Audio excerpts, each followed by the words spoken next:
Kemudian Bapak Ibu di sini di dalam CP juga ada elemen, ada yang disebut dengan elemen ya. Nah, setiap CP suatu mata pelajaran itu memiliki beberapa elemen atau kelompok kompetensi esensial ya yang berlaku sama untuk semua fase pada mata pelajaran tersebut. Nah, misalkan kalau di pelajaran matematika ada aljabar, ada geometri, ada aritmetika ya. Itu adalah yang disebut dengan elemen.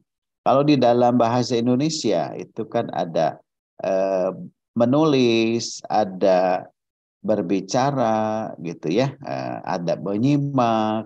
Nah, itu adalah elemen-elemen begitu ya, seperti itu. Nah, kemudian masing-masing elemen tersebut memiliki capaian per fasenya sendiri yang saling menunjang untuk mencapai pemahaman yang dituju ya gitu. Jadi artinya elemen-elemen itu harus dicapai oleh siswa begitu.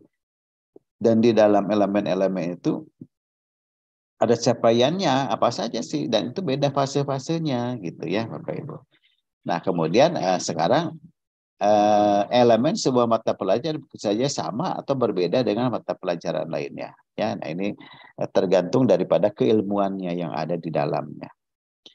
Nah, kemudian Bapak Ibu, kalau kita melihat pendapat Wiggins dan Tige pada tahun 2025, bahwa ternyata ada 6 aspek pemahaman, ya gitu. Nah, jadi 6 aspek pemahaman ini merupakan bentuk pemahaman yang digunakan dalam CP, tetapi tidak harus berurutan atau hierarkis ya.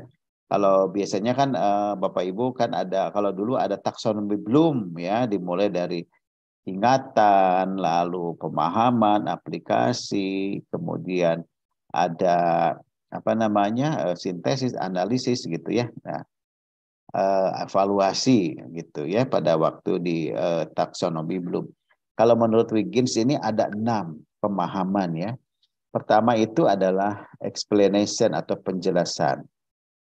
Jadi di sini mendeskripsikan suatu ide atau kata-kata sendiri dengan membangun hubungan antar topik dan mendemonstrasikan hasil kerja, menjelaskan atau cara prosedur, menjelaskan sebuah teori menggunakan data, berargumen dan mempertahankan pendapatnya. Kemudian interpretasi atau interpretation. Nah, ini menerjemahkan cerita, misalkan ada cerita yang berkaitan dengan cerita sastra dalam bahasa Indonesia maupun dalam bahasa Inggris ya. Karya seni ini karya seni dari hasil pelajaran keterampilan misalkan SBDP ya kalau di SD itu. Kemudian atau situasi gitu yang ada. Nah, kemudian interpretasi ini juga memaknai sebuah ide, perasaan atau sebuah hasil karya dari satu media ke media yang lain dan dapat membuat analogi ya atau anekdot dan model. Nah, melihat makna dari apa yang tadi dipelajari dan relevansinya pada dirinya, pada diri anak maksudnya. Lalu application. Nah, ini menggunakan pengetahuan, keterampilan, pemahaman yang sudah dipelajari oleh anak dengan berbagai situasi yang real begitu dalam kehidupan sehari-hari dan kemudian dipraktekkan dalam kehidupan sehari-hari tersebut gitu ya. Berikutnya adalah perspektif ya, yang melihat suatu hal dari sudut pandang yang berbeda. Nah, setiap anak kan memiliki perspektif berbeda-beda, Bapak Ibu ya. Siswa dapat menjelaskan dari sisi sebuah situasi, melihat gambaran yang besar, melihat asumsi berdasarkan pemikiran mereka, gitu ya. Karena background setiap anak berbeda-beda, ya gitu. Karena dia dipengaruhi juga oleh faktor lingkungan, keluarga, lingkungan masyarakat di rumahnya gitu ya, lingkungan masyarakat di sekolah, sehingga dimungkinkan perspektif anak itu berbeda-beda. Kemudian empati ya. Nah, ini menaruh diri pada posisi orang lain. Apabila orang lain misalkan mendapatkan kesusahan, maka apabila seorang anak memiliki empati yang tinggi, dia akan merasakan tergugah gitu ya, tergugah dengan situasi kondisi yang ada pada misalnya pada temannya yang memang dari ekonomi kurang berkecukupan, misalkan seperti itu. Nah, dari empati itu tentu saja dia ingin tergerak gitu, menemukan nilai value sesuatu bahwa orang-orang yang kurang beruntung perlu dibantu, gitu ya. Itu adalah empati. Lalu pengenalan diri atau self knowledge. Nah, di sini memahami diri sendiri. Anak setelah belajar dengan berbagai pengetahuan yang diberikan di sekolah, dia akan memahami diri gitu ya, akan memahami diri. Karena nanti dia itu kan akan mendapatkan materi-materi banyak sehingga menjadikan soft skill buat anak di dalam diri anak itu ya.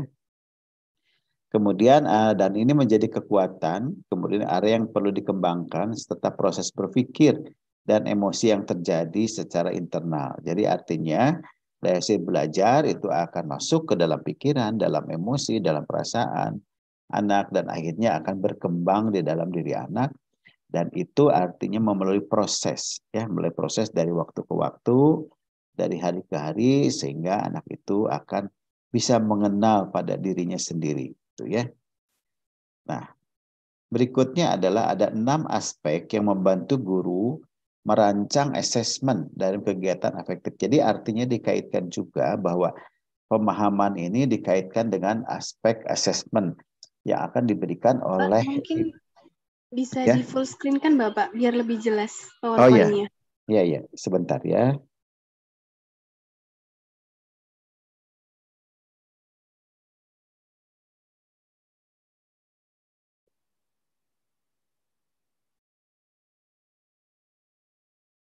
Nah, gimana lebih jelas sekarang? Ya, lebih jelas ya. Oke, sudah jelas Bapak. Ya. Baik, kita lanjutkan. Nah, jadi di sini Bapak Ibu ada 6 aspek pemahaman membantu guru merancang asesmen. Jadi apa dari hasil belajar itu tentu saja kita harus melakukan asesmen ya gitu. Dan kegiatan yang efektif dan membantu mahasiswa dalam mencapai CP. Tentu saja asesmen ini sebuah alat atau instrumen untuk mengukur apakah anak itu sudah mencapai ini enggak ketercapaian CP-nya, capaian pembelajaran enggak atau belum ya begitu. Yang tentu saja indikatornya dari mana? Tujuan dalam pencapaian tujuan-tujuan yang sudah dibuat oleh para guru berdasarkan dari kajian atau analisis CP ya gitu. Di sini ada 6 aspek atau facet pemahaman yang merupakan cara untuk mengkonfirmasi pemahaman siswa atas apa yang telah mereka pelajari.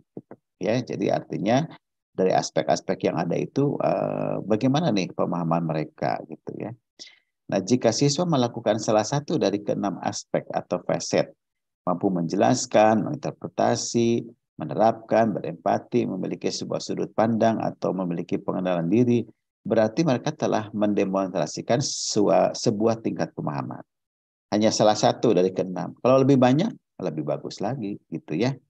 Ibu bapak guru telah berhasil dalam proses pembelajaran dilakukan di kelas selama ini. Gitu.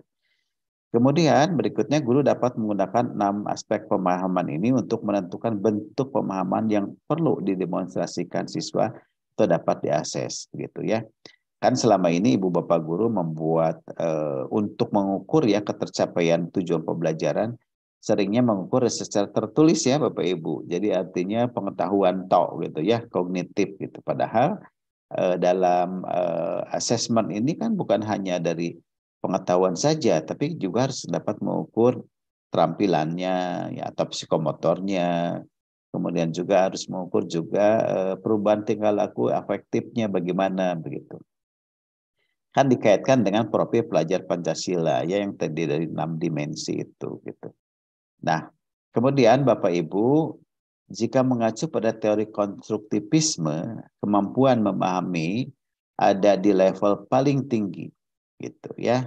Berbeda jika mengacu pada taksonomi Bloom yang menempatkan kemampuan memahami di level 2. Jadi ini pandangan taksonomi Bloom itu adalah pandangan yang sudah lama Bapak Ibu, tapi sekarang orang di kurikulum 13 itu ada pendapat Quakrop ya, Quakrop itu yang ada 6 pemahaman tapi berbeda dengan yang dikembangkan oleh taksonomi Bloom. Ibu bapak guru mungkin dari dulu belajar berdasarkan taksonomi Bloom, tetapi perkembangan dari mulai kurikulum tahun 2013 ini sudah ada perubahan ya begitu, ada perubahan dalam berbagai aspek untuk mengukur keterpahaman anak dalam suatu CP ya, capaian pembelajaran begitu.